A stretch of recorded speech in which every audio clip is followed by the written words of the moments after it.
প্রশ্ন হচ্ছে এসে যে কোন জামে মসজিদ রয়েছে, জামে মসজিদের কিবলার দিকে দেওয়ালের পরে যেটা জামে মসজিদের কিবলার দিকে ইয়ে রয়েছে, দিওয়ার রয়েছে, সে দিওয়ারের পাশেই আপনার টয়লেট তৈরি করা রয়েছে। কিন্তু যেটা টয়লেটের দেওয়াল রয়েছে সেটা জামে মসজিদের দেওয়ালের সাথে অ্যাটাচ নেই।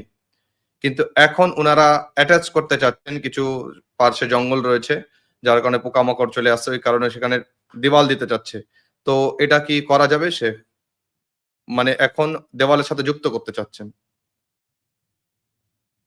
মসজিদ যেখানে নামাজ পড়ি, মসজিদের দেওয়ালের ভিতরে যাতে কোনো টয়লেট না থাকে, সুতরাং মসজিদের পশ্চিম দিওয়ারের পরে যদি কোনো টয়লেট থাকে, সেটা দেওয়ালের সাথে সেটেই হোক কিংবা কিছু ডিস্টেন্সের পরেই হোক, কোনো আপত্তি নেই, কোনো আপত্তি নেই।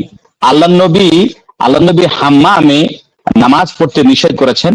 সে হাম্মাম হলো সেই হাম্মাম যে হাম্মামে লোকেরা স্নান করতে যেত, এবং হোস বলা হয় টয়লেটকে, টয়লেটে নামাজ পড়তে নিষেধ করেছেন।